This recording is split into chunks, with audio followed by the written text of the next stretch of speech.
everyone, I am the Nevergram, and yes, in a completely ill-advised situation here, I am playing Minecraft again.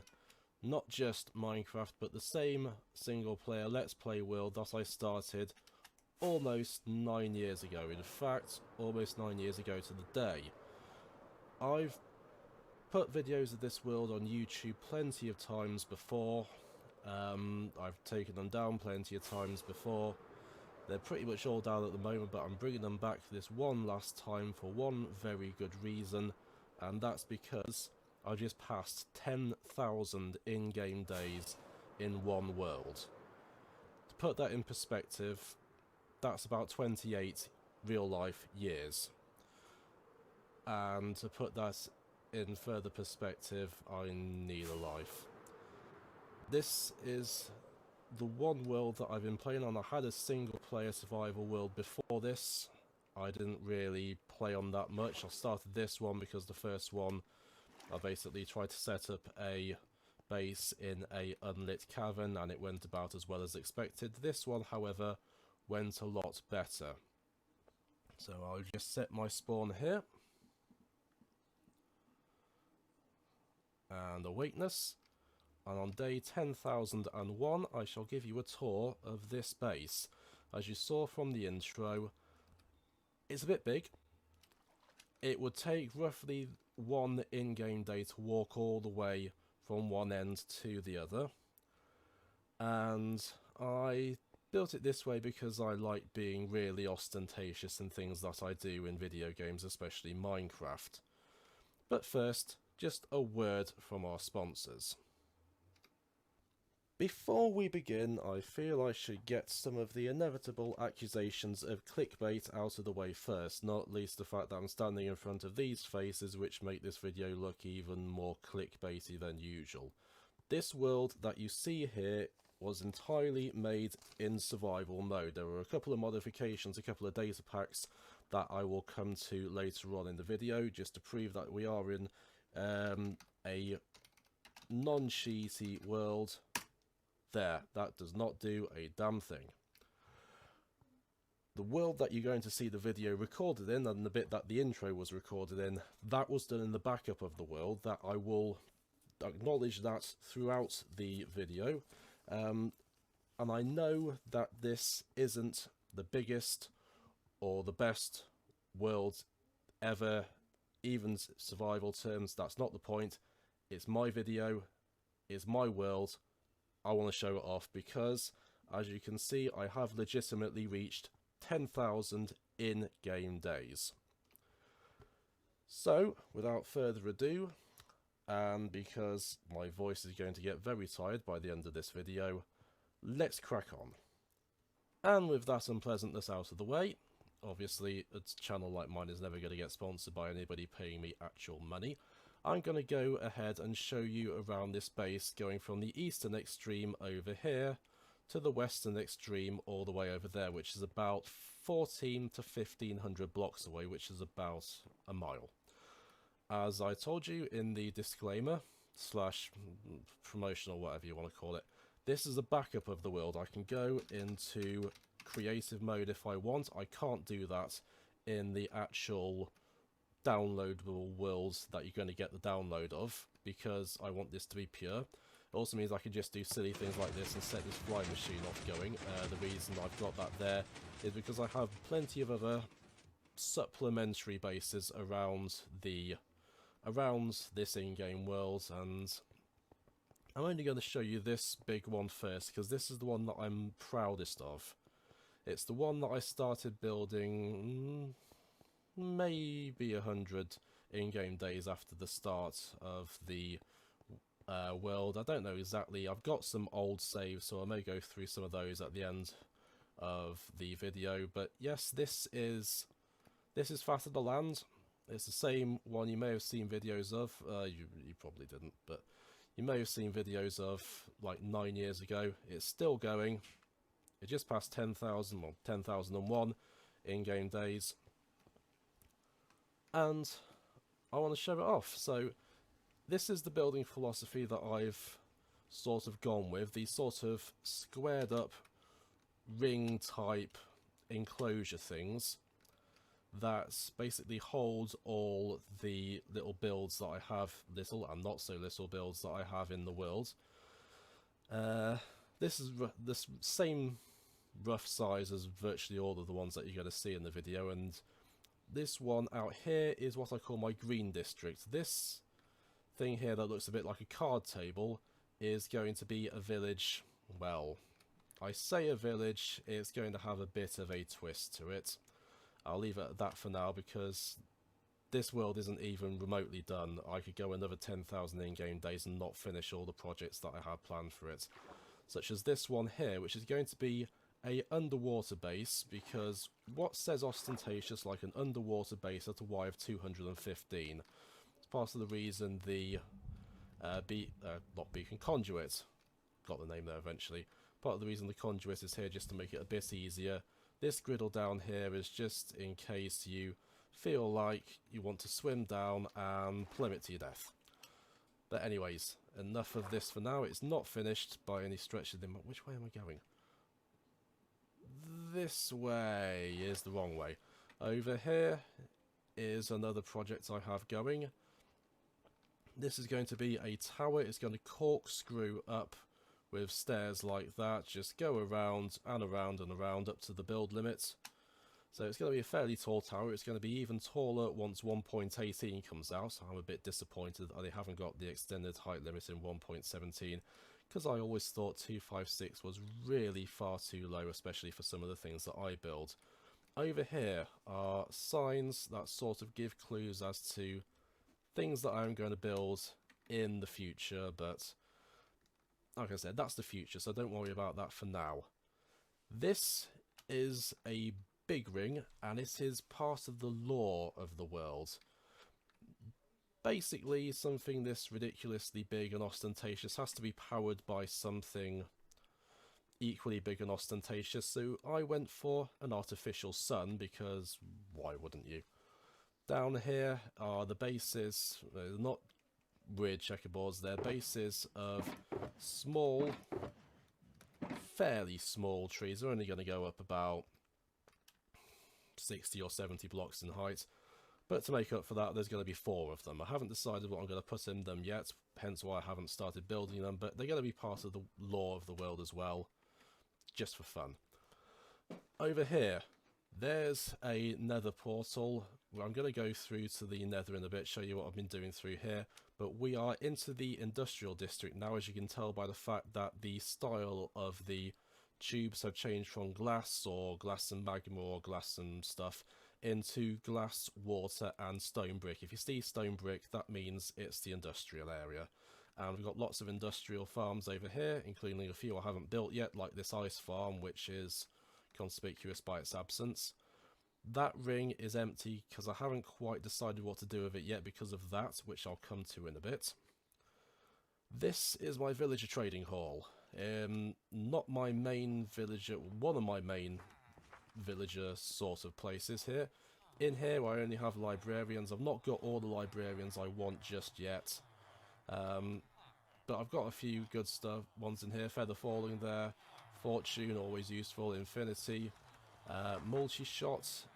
I've got a lot of crossbow villagers, which most people probably find useless. There's a reason for that I'll come to in a bit, but first on to the other trading hall over here. Not much stuff in here, just a few Fletchers. You may get the significance of that name when I go through into this guy here. Fletchers mainly because they buy string and feathers, which I have absolutely loads of. He's useful. Loom as well for wool. Loom, guys, shepherds, whatever. For wool, Mason, the Mason there, because people use Mason as a first name now, and I never got the reason behind that. But yeah, those are my main villagers here. This mosh pit here contains villagers that I may want to use in the future. That's a little cubby hole for myself to set up as a base. There's a reason why all the turtles are there. I'll come to that in a bit. Over here is the villager breeder that I use, and it's the classic design by the genius Impulse SV. If you're not subscribed to him and you like Minecraft, do so, you will not regret it. No baby villagers coming out of there at the moment. These blocks should probably be... no, they're fine. But yeah, as you can see by the mosh pit over there, it works pretty well. On to the next farm, which is over here. This is a bee thing section. Basically, design copied / inspired by Suzuma, because that's how their name is supposed to be pronounced, according to me, and no one else. This produces honey, this produces honeycomb, so I've got shears in there, bottles in there. It works brilliantly. Enough said about this. This over here is one of the latest builds in the world. If I go up top here, you may recognise this design as the classic mob farm by Ethos Lab. If I go into spectator, and also give Nevergram, night vision, 14400 seconds. You can see in here there are no mobs. But there will be, there should be, there's one.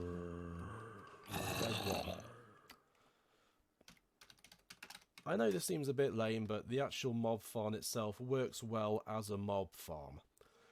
Which is basically funneling into that tube here, coming down here, basic impulse SV, again, sorting system. I only built it recently, so it's not going too badly. What has gone badly, however, is a technical project that I've been after for ages. Technical project that I've been wanting for ages that hasn't quite gone according to plan, and that's an actual mob sorting system. There's a cat there. Obviously it had to be that particular cat, because as you all know by now, or can at least suspect, I'm a complete Hermitcraft stan. Villager there to attract the zombies. Doggo there to scare the skeletons. The thought was, when I throw this lever here, the creepers go there, they get scared by the cats, and they move off. Obviously, the skeletons catching fire is a bit of a bug, admittedly. Witches being in there at all is also a bit of a flaw. And the fact that they can't see the dogs, cats, whatever, is also... he's literally staring straight at the cat for ages. Doesn't care at all.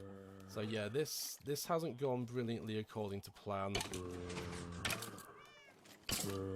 The idea was zombies would come down here. No, skeletons go down there. Zombies come down here. They pick up a yegg and basically stay persistent down there. As you can see, that's not brilliant. Fortunately, I do have a way of just clearing out the entire place if I get a bit annoyed with them.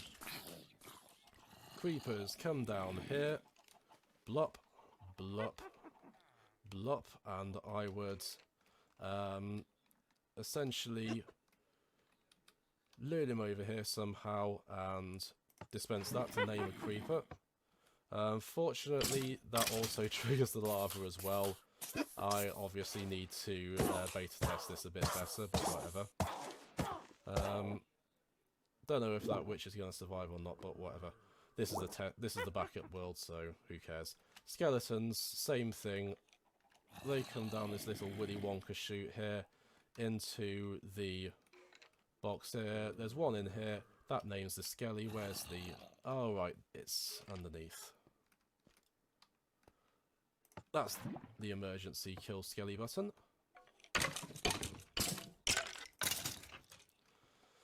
So yeah, this hasn't been the greatest success so far. The main reason I wanted to build this is because I want... mainly just for zombie and creeper heads, to be honest with you. Zombie, creeper and skeleton heads. This is a retracting roof. Open that. Get a thunderstorm going. Pow, down there. Charge all the creepers that have been named. Put it back and just summon them out with minecarts like that. Which should hopefully pick them up through the corner, because the idea is you're going to have plenty of creepers in there eventually. But like I said, it doesn't work brilliantly. There's a fix for it somewhere. I'm going to keep working on it. In the meantime, to quote another Hermitcraft fan, oh god, the sheep.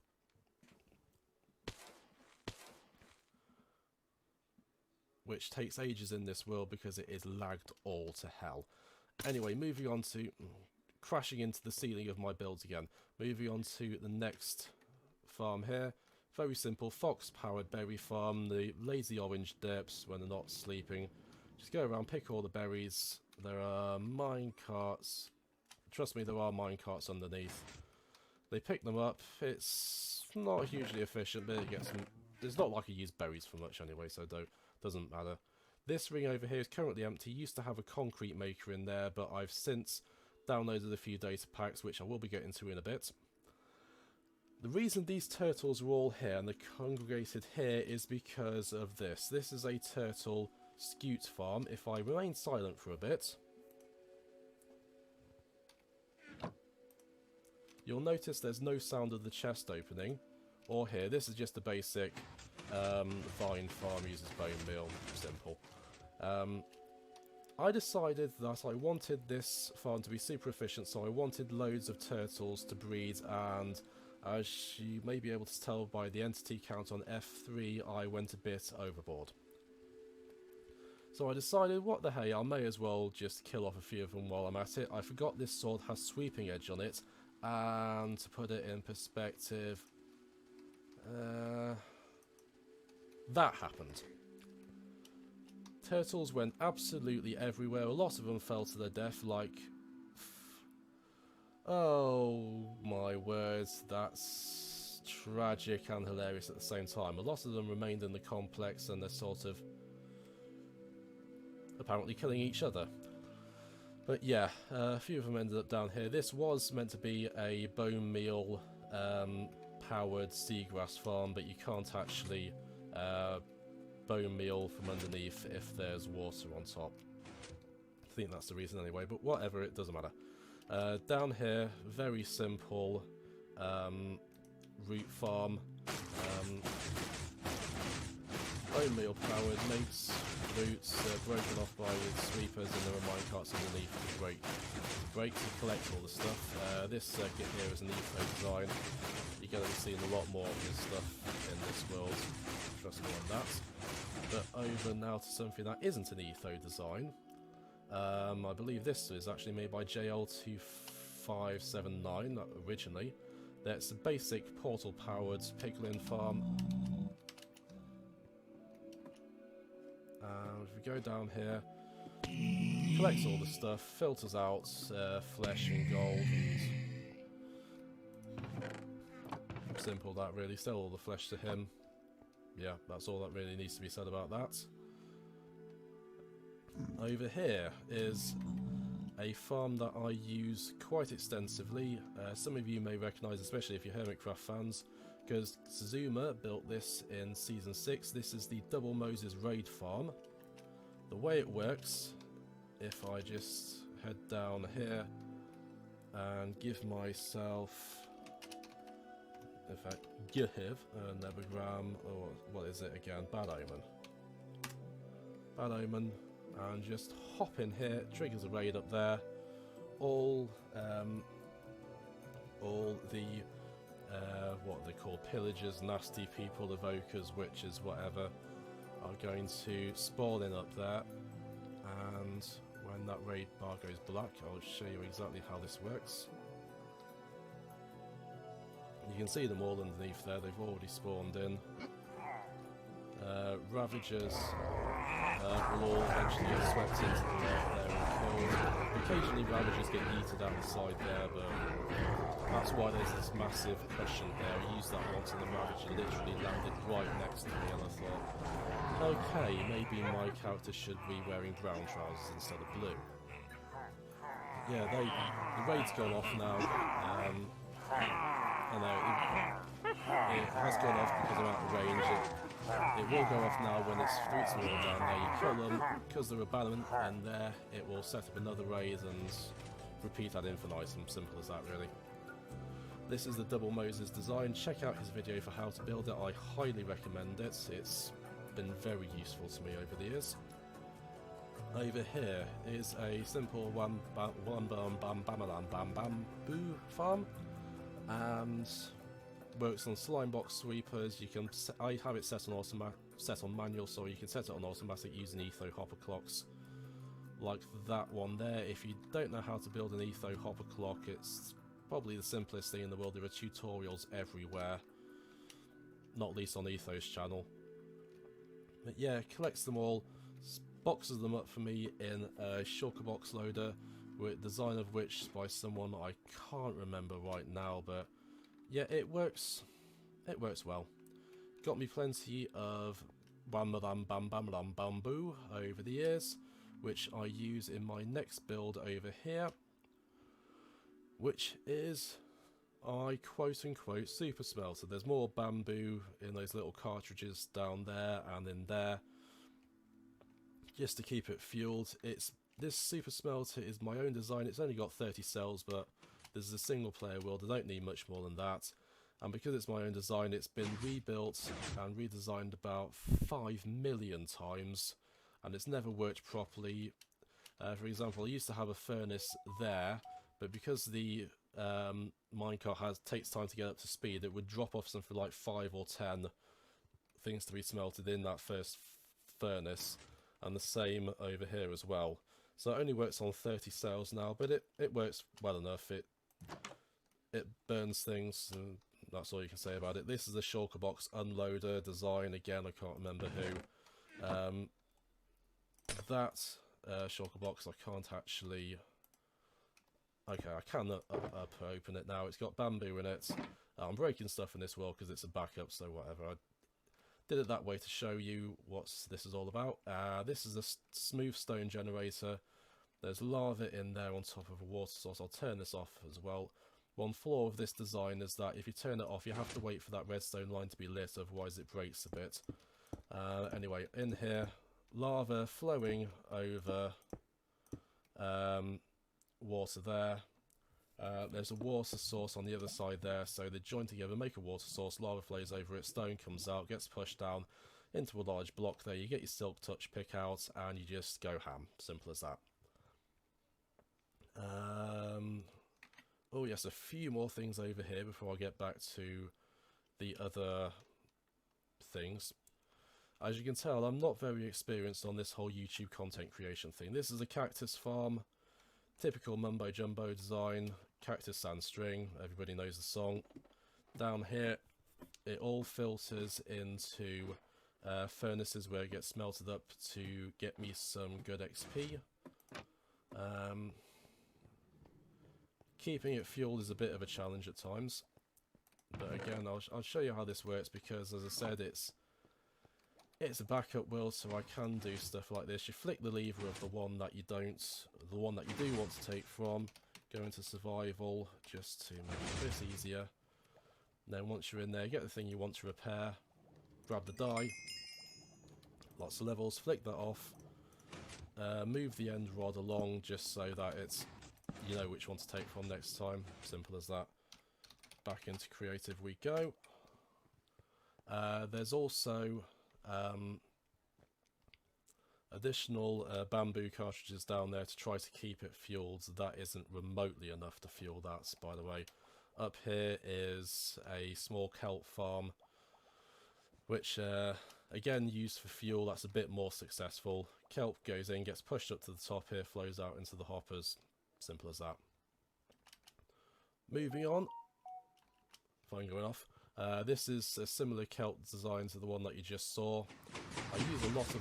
Oh, brilliant, it just fired. Yeah, it pushes them all out in sequence. It's on an etho hopper clock because of course it is. Goes off, pushes it into the massive chain of hoppers there. The amount of hoppers I use in this world, no doubt why it lags so badly. These here are cartridges with sugar cane, that's what that's called in there. A few of the blocks on this side are a bit broken because I think Enderman used to spawn in there and just nick the dirt because they're dicks, basically. This up here is a creeper farm. Don't think there are any creepers actually in here, but trust me, that's what it's for. Just get out of here. That's why the trapdoors are on the top here. And it's this little circuit on the side here is the same you're going to see on a few farms in the industrial district, and I'll demonstrate exactly what it does now. Because this is my nether wart farm. I think it's one of the very first things I built in the industrial district. You push that button here, and I'll just go into me type good. Go into spectator so I can show you what's happening on the side here. You can see it sweeps all the nether wart away, and then it hits an observer there. That observer goes through a trigger there which hits the T flip-flop, which pulls those pistons back, and it basically just cascades all the way down so that you can watch all the nether wart roll away, or any other crop that you want to plant. I'll show you the crop farms over there in a bit. And yeah, simple as that. The only downside to this farm is that you do have to press the button again to switch it off once that's done. Is it time to sleep? Not quite yet. I don't like showing you this world, even though I've got night vision, I don't like showing you this world in nighttime. Right, so that's that part of the industrial district. This is very basic sheep farm. Detects when the grass is eaten, shears the sheep. Same thing here, but with 7 sheep, and it's white wool only. They're all coloured wool. Runs on the piston feed tape to keep grass going. Simple as that. This is a self-sustaining chicken farm. What happens? They lay eggs. It goes through the filter there, up there, into the dispenser, gets dispensed, and little chicks come out here. Etho hopper clock will fire the pistons there. Any adult chickens get smooshed, baby chickens are fine, and adult chicken stuff goes in here. Plenty of feathers to be trading with, plenty of raw chicken to be trading with as well. Just sleepy time. Really should have had a drink ready. Right, in a lot of the industrial district you'll find villages as well just to trade with to get emeralds, so I can get stuff that's better than the stuff that I sold them. That's how capitalism works, isn't it? Melon and pumpkin farm here, I think it's by El Mango, not the first or last thing. He should not be able to, they most definitely should not be able to spawn up here on redstone. They spawned on that. Of course they did. Right, I think I'm going to need to go over and maybe slab this farm a bit, because if they go off it's going to be bad news. But yeah, they're not supposed to be there. Mango farm of melon and pumpkin, pushes the pistons down. Minecart with hopper, collects them, simple as that. This is a patati farm, runs on the same cascading circuit that I showed you earlier. That's a wheat farm, that's a carrot farm. I'll maybe put a beetroot farm in here at some point if I can be bothered. Turtles here and absolutely everywhere. This all goes into a central collection system in there. Villagers there to trade with. Basically. Okay, and I think that is not everything in the industrial district. God, there are 3 more farms that I've forgotten. But that's okay. Because these are fairly basic ones. This is a double width tree farm. No more needs to be said about that.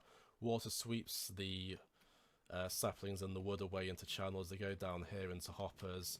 Underneath the actual pods or blocks there's a hopper minecart, so it should be 100% efficient. Small problems, sometimes the blocks get caught on the middle of the water streams there. Sometimes spruce trees grow really low and knock out some of the water source blocks down here with their leaves. Other than that, it's fine. This is a oak tree farm. Design is by Mumbo Jumbo. It had to be modified a bit to work in 1.16, but still works brilliantly, even if I haven't figured out exactly how to make the double piston extender extend doubly rather than singly, but whatever. Over here is a basalt generator. It works on a similar principle to the smoothstone generator you saw earlier. Difference is I can do a lot more at a time. There is a way to do a lot more smoothstone than one at a time. I haven't figured out how to do that yet, and I don't really need that much smoothstone, so whatever. Final farm in the industrial district here is a Cobblestone Generator, and it works on TNT. I'll just get myself some of that. I want to distribute this evenly, so 16 in that one, 16 in that one, 16 in that one, and 16 in that one. And I'll show you how exactly it works when I switch it on down here.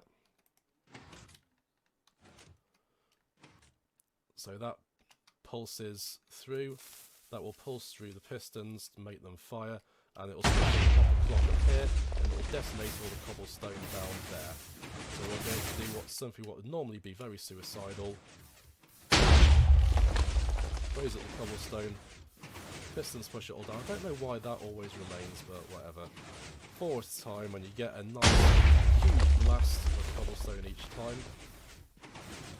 Because they detonate simultaneously, you don't usually get problems with items being destroyed. The one problem is you do have to keep it fueled up with TNT. I don't like using TNT just because I think they're cheaty, which is a bit hypocritical of me, as you'll see in a bit.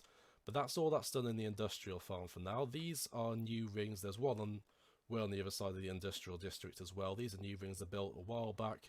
There's going to be builds in here in a bit, but leave that for now.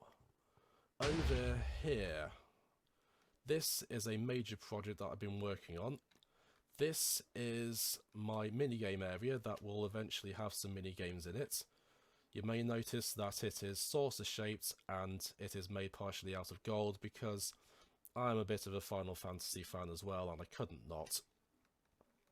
The Gold Saucer is what I consider the greatest arcade in the history of the video game. You know what I mean? It's the greatest fictional arcade in video game history. I couldn't not make a gesture towards it. And speaking of gestures or homages, this is another very, very major project that I'm working on here. You saw me fly through it in the beginning. This is what I like to call Bradley, and that stands for Bit Rubbish Adventure Dungeon Loot Extraction, and I'm sure there's something appropriate that begins with the letter Y, but I'm damned if I know what that is, and it's a good acronym, so I'm sticking with it. Yeah, I'm not very good at acronyms, but whatever. It is, as you may have guessed, an homage to Tango Tech's amazing decked out game, which I can't wait to play when the Hermitcraft Season 7 world goes live. I'm going to give you a brief preview of things up here. I'm not going to go into detail about it because I want you to be able to play it once I've actually finished it, once the world download comes out, whenever the hell that is. This netherrack tube here is basically just it's got no purpose essentially. It's just to let me know where the hole in the floor / roof is there. This is the bar area of the gold saucer. One of the very few things I do with item frame data packs that I have installed, and yeah, that's about it really. It is inspired by Cheers, as you may be able to tell by the design. You get in here, flip, open you go, and basically, can I get anyone a drink? Nope. Okay, that's because no one's watching. On to the next part of the complex before we get into the main section. This is going to be an arena over here. The design of the floor is such that you can have sort of zone control areas. Mostly it's just going to be combat. It's very, very early stages at the moment. Underneath I'm going to have an FPS arena as well, but only once 1.18 comes out, because I don't think it's going to work without bundles. Or it can work with shulker boxes, but not really. I don't want to use shulker boxes on something like this. Over here is my second village that you get to see. First one that actually has villagers in it, and this is called Grass Glass from this direction, or from this direction it's called Glass Grass. Very basic village design. We've got quartz there, cobble there, iron golems. Some of them are...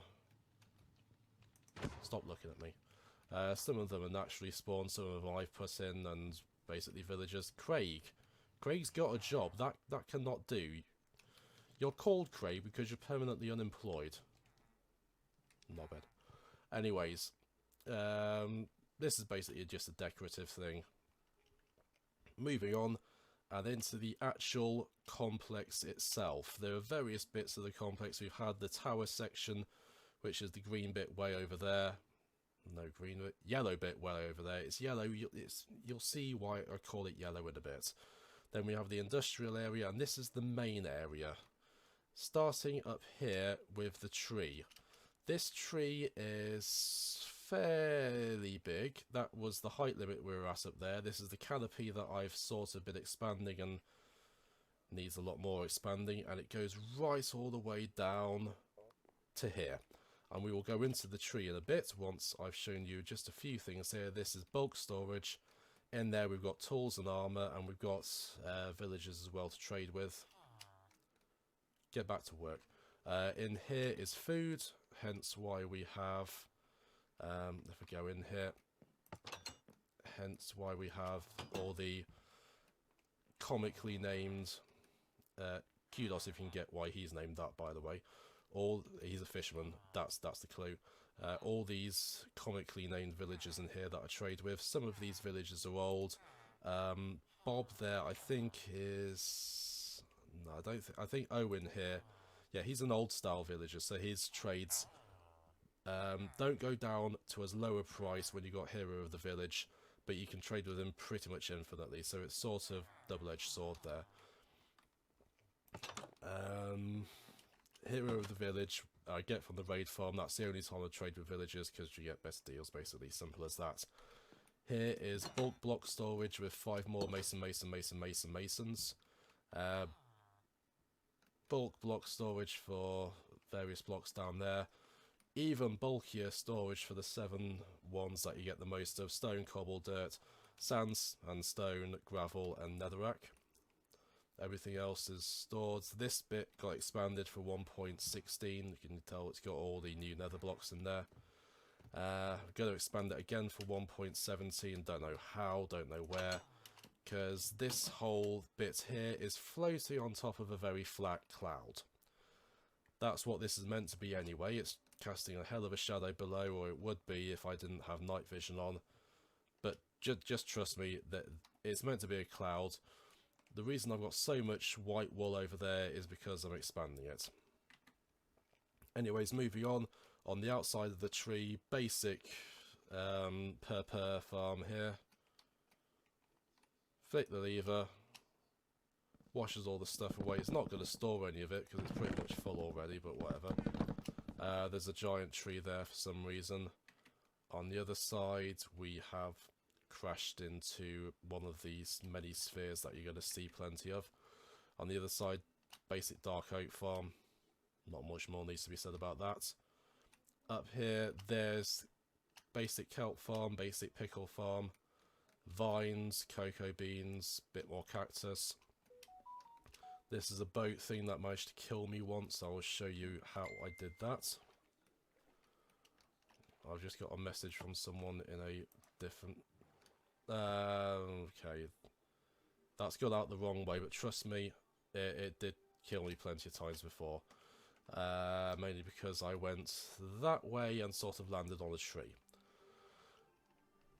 Anyways, that hilarity over and done with. We're going to go into the tree itself, because this isn't just a decorative thing. There are actual things in here, mostly decorative. This is a biome pizza, so you've got the swamp here with the 2 bright glass, but it's got the flowers and the mushrooms, so whatever.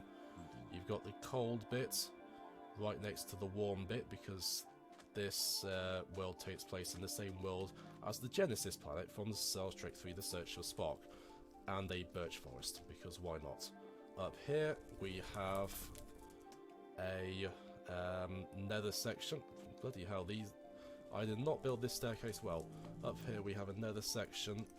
Just break on through, and I'll show you we've got actual zombie pigment in here with appropriate names. There were 3 of them, but that's just purple glass, by the way.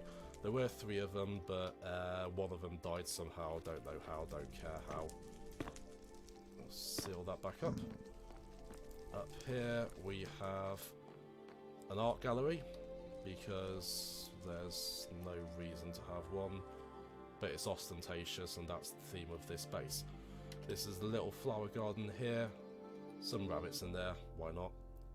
Up here, swimming pool that flooded the flower garden when I updated to the update aquatic. There used to be a fishing shack underneath there, that's not there anymore. Bedroom in here. Up here, snowman farm, very basic, I think everybody's built one of those.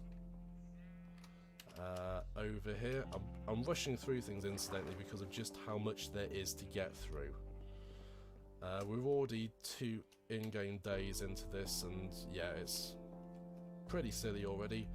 Mushroom farm, there's not really not mushroom, not much point either, but whatever. Down we go, and onwards and upwards. This up here is a coloured sheep farm. More coloured sheep pens anyway.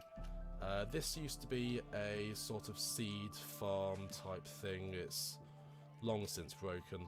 This is an etho nano farm. You plant seeds on there and it bone meals and makes them grow. I think that still works. I haven't used it in ages though. I don't need to really. Up here, this is meant to be a magical forest. It's still sort of work in process, but it's got a gingerbread house in it, so that's something, I suppose. Up here, ice rink. Yay, slidey. That's all there is to that, really. This used to be a sort of grass farm type thing. Instead, I've got AFK fish farm in here. Because that broke, I've not bothered to fix it. I'm not downloading the data pack to fix it. There are some cheats that I won't actually use, so yeah. Moving swiftly on. That up there is another mob system. That's one by Mr. New Guy Gaming. If I go in here, hey, I've actually got the floor, typically. Yeah, it's pads of 8x8 and mobs sort of spawn on it and just fly out down this water chute, simple as that. It was built out of cobblestone because that's all I had at the time when I built this, and pixel art faces when I didn't realise that this is actually 7x7, not 8x8, but whatever, it works. Over here, my bedroom. So that means time to sleep again. This is what I consider the centre part of the complex. It's my main bedroom. It's got all my cool stuff in it. Banners in the colours of the greatest football team ever. Come on, you imps! And down here, the official pets of the complex: Emperor Boots McMeow Meow the cat, and the official complex dog, Dave. Moving on. These are some of the oldest bits of the complex to have been built. This is the monorail track, incidentally, that I don't really use anymore. Get around everywhere by Elytra. I may tear it out at some point, but it's got item streams underneath it as well, so it's a bit complex to do. Ha ha ha, aren't I funny? In this bit here, we have all the things you need to make cakes, so sugar. There's a cow there, there's some chickens up there laying eggs, wheat, yeah, that's all that sphere is for, literally just cakes. Over here, classic Doc M77 iron farm. There's another one over there. This produces more iron than I will ever need, so whatever. This is an attempt to map the entire complex. This is the smallest scale of map. You can see everywhere we've been so far. The perimeter underneath the raid farm that I forgot to point out. That wasn't that big a pain to dig out, actually. But yeah, this is the scale of the thing, and it's so old it doesn't even include the pink rings that are built on the end of there yet. It doesn't have the mob farm that I put in there, and it's still got the concrete maker that I have there. It hasn't got the arena in it either, but yeah, I'll update this at some point. That's a build that I'm not going to get to today because I'm just concentrating on the complex for now. Moving swiftly on, in here we have a chicken farm. No, in here we have the iron farm again. In the one behind it we have a chicken farm. These guys lay eggs, they fly up the chutes there and they go into double chest at the top there, and I pull this lever and it's just dispenses loads of eggs. Some of them hatch, some of them don't. They all lag out the game when they've all been dispensed, and simple as that. This is the cruelest cooked chicken farm ever. What you have to do first, pull that lever so that none of the eggs or drops go through into the egg system there. Pull that lever to fire the arrows and just watch and laugh. I never get tired of using this.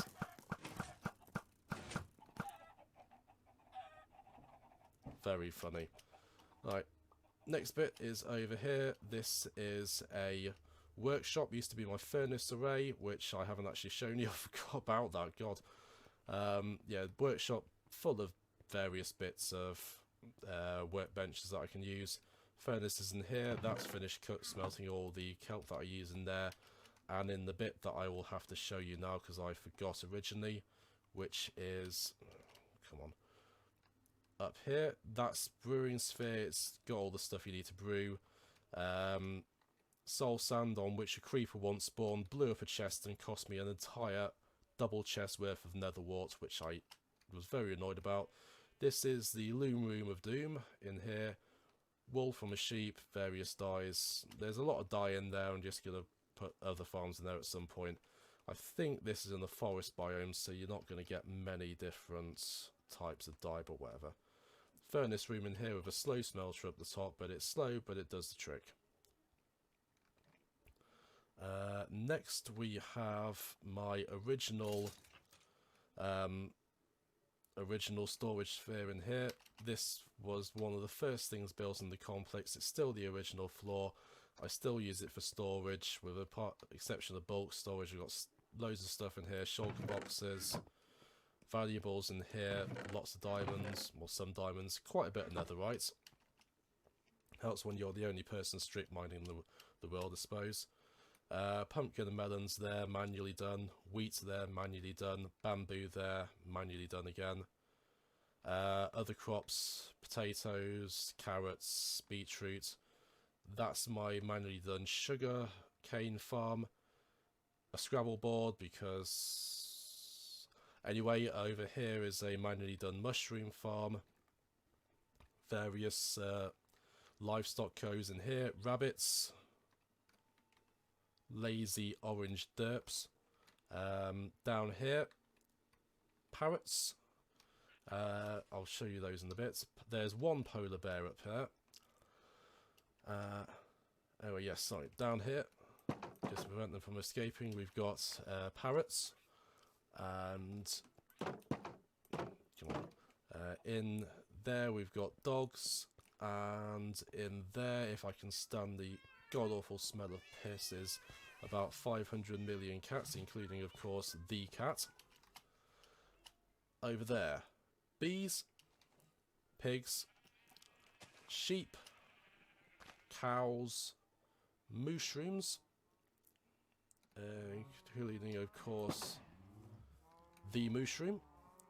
I try to terraform some of these spheres a bit, so you've got little mini mushrooms in there, a little mini tiger in there as well. That hasn't worked as brilliantly as I'd hoped it would, but could be worse. Down there we've got some pandas. So that's the livestock. That's portal there, incidentally. This one, there's 9 going down there, so I could push pigmen into there that spawn out of that portal. This portal is below the Y of 128, so that would actually be able to get into the complex in earlier versions of the game where portals wouldn't link above Y128. Over here, another JL portal based gold farm, simple.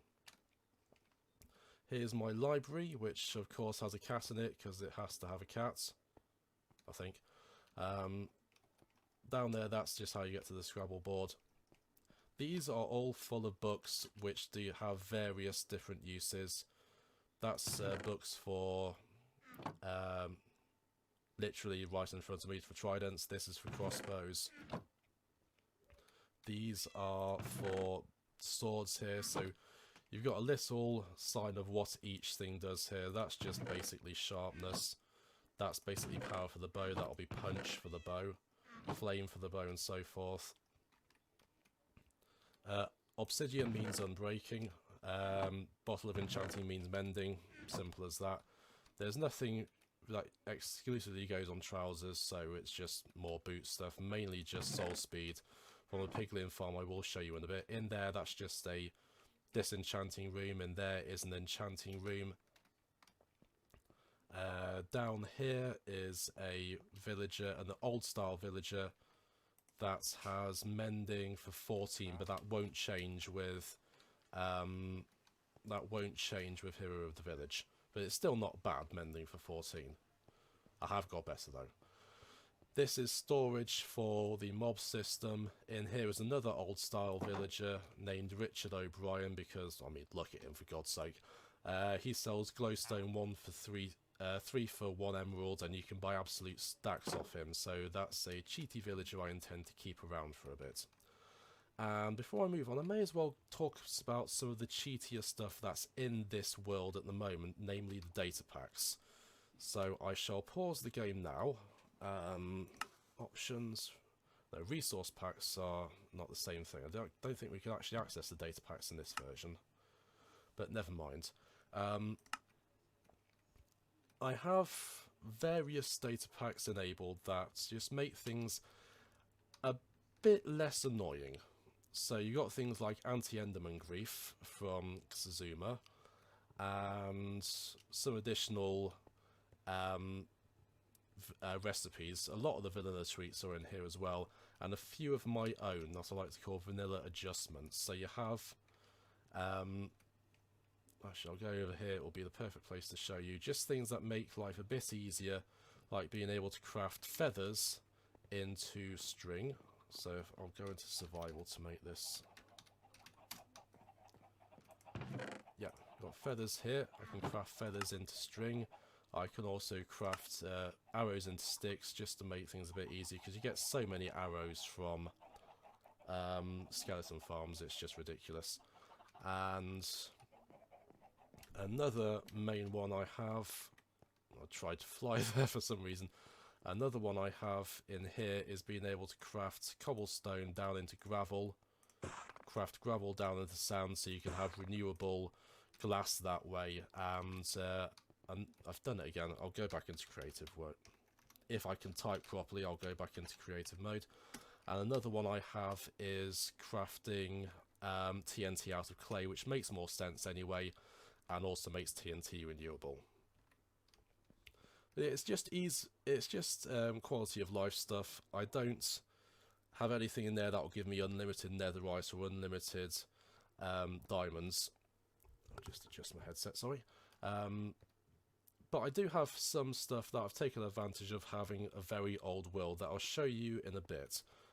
Specifically, once I've shown you this aquarium anyway, the fact that my armour, I'm going to go back down to the ground here just to demonstrate this before I move on. This is something I've been wanting to show off for a while. So, oh my, a wandering trader. This is good. This is another data pack that I've got in here. Hermit heads. I've got Scar, Mumbo, Biffer and Wells that I've already got. Typical. It would be the Bucket World, and I'll get 2 of the heads that I really wanted, wouldn't it? You can die. Anyway, one of the things I wanted to show you in survival mode once I get a nice open bit. Incidentally, these open sort of hexagon chevron things, parts of the complex, I don't intend to use.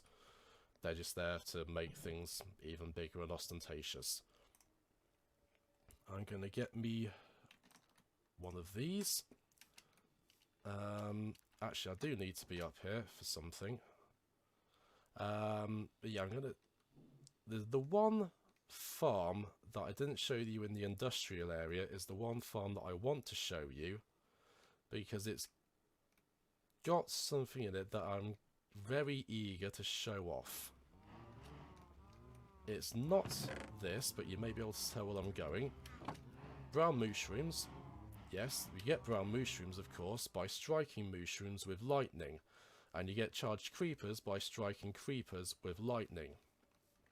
Hence why I've got what I ironically, or unironically, or accurately call the castle prod. So, if I go into survival, what I've got is netherite god armor. It's got all the protections on it. It's got everything, including thorns, apart from on the boots and the helmet, because it kind of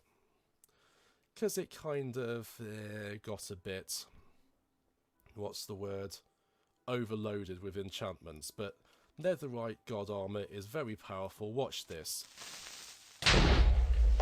Heart and a half. And that's at point blank range. Just in case you thought that was a fluke, go back to full saturation.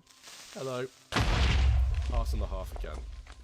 Barely any damage to the armour either. Those incidentally are from where I killed sheep. It's rules that matter. So go back to creative mode. I'm going to spawn that creeper there and weather thunder. I think you could probably see where I'm going with this. Oh, I forgot. I'm a bit cheaty here. I have Optifine enabled, and one of the options, where are we here, video settings, is that I have weather off. So we're going to turn weather on, and weather thunder, there we go, and we're going to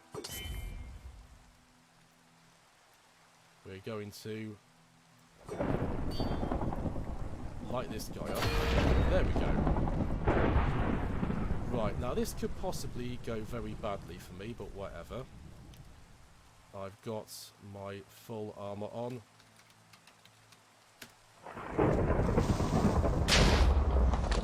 Point blank range, charged creeper, 6 hearts of health. We'll get out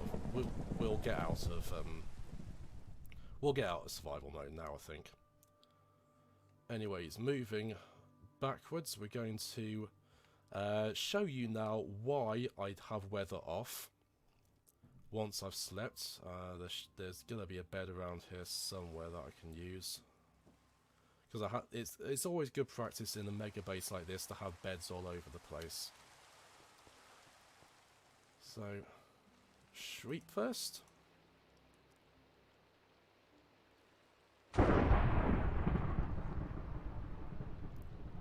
Eventually.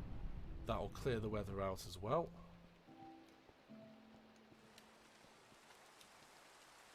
Okay, back to fly mode.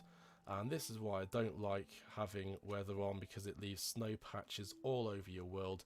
It is an absolute pain trying to dig them out.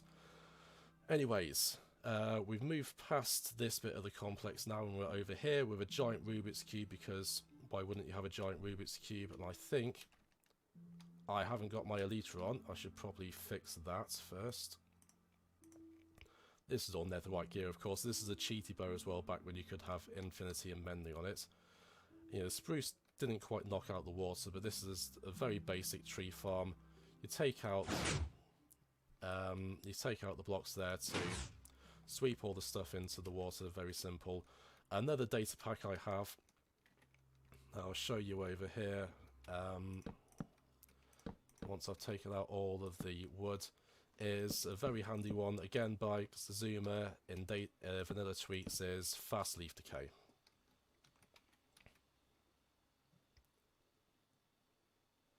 You may have to take my word for it, it is on.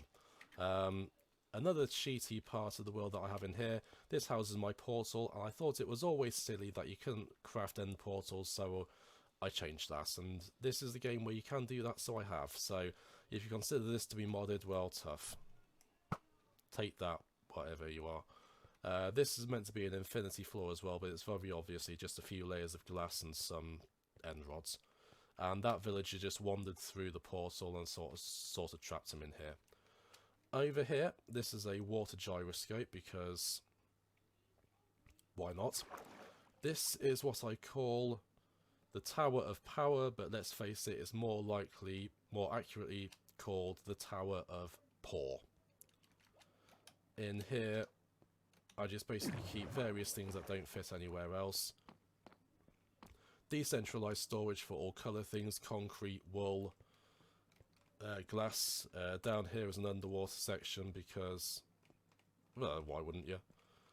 This is a storage for all redstone stuff, pistons and so forth. This is a blank floor. This is a granite floor. That's another monorail station. This was going to be my map area before I moved it to the ring over there. This is the world as it was ages ago. That was the extent of the complex, I think, as late as 1.11. And you can see the world's a lot less flooded as well. There's various other farms in here before I centralised and decentralised everything in the complex. This is a cool looking floor. This is a granite floor.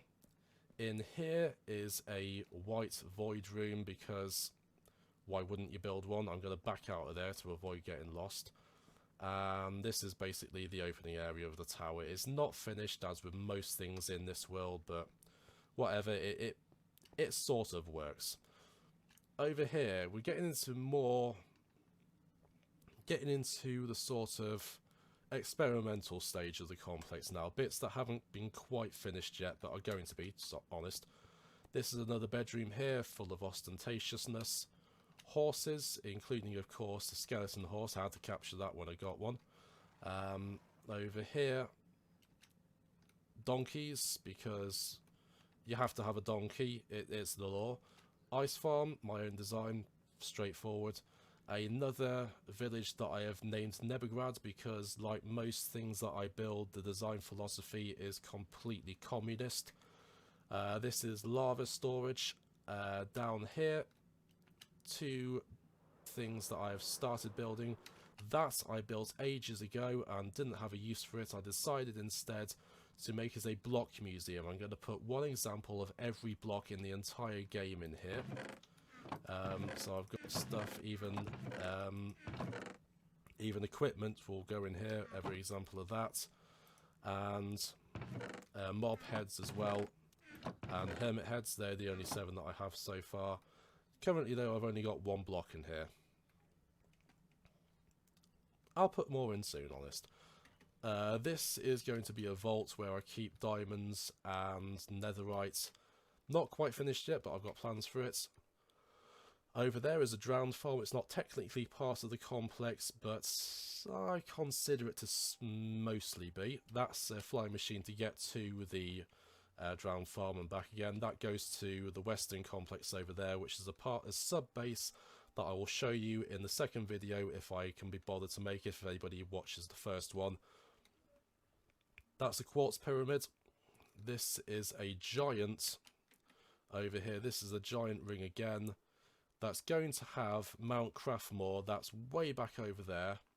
It's going to be moved over here at some point, mounted on walls, and that's all I can say about that.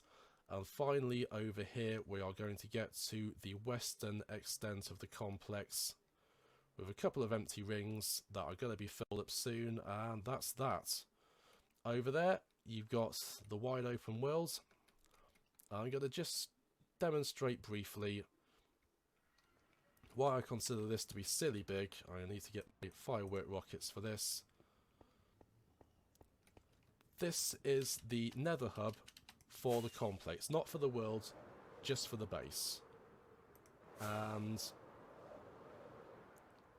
is sort of modelled after the International Space Station, because it's out here in the void part of the Nether, and says a lot, doesn't it?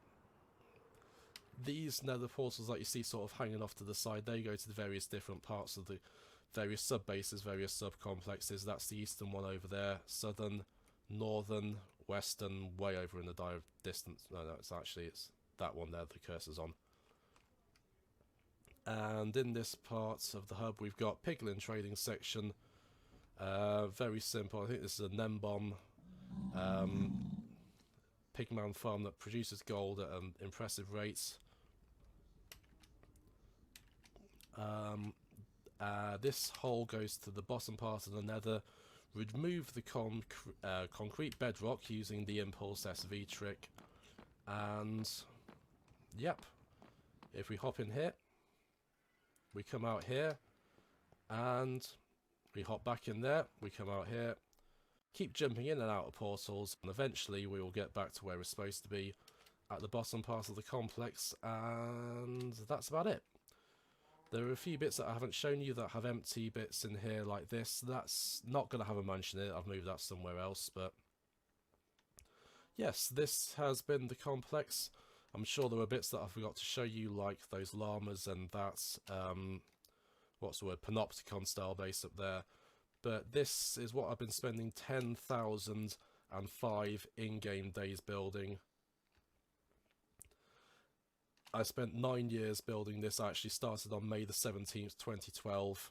Didn't start this base itself, as I told you in the disclaimer, but started the world itself, and I would not have been playing for this long if it wasn't for Mojang continuing to develop such an amazing game, and if I wasn't continuing to be inspired by such other amazing YouTube content creators, all of whom have inspired at least one part of the complex, or at least one part of my playthrough of this game. So I'd like to thank everybody whose faces you see on this wall here. I'd like to thank Dinnerbone and Jeb and everybody involved with the game, and I'd like to thank you for watching, if indeed you still are. I have been the Nevergram. Thank you, and good night. Good night.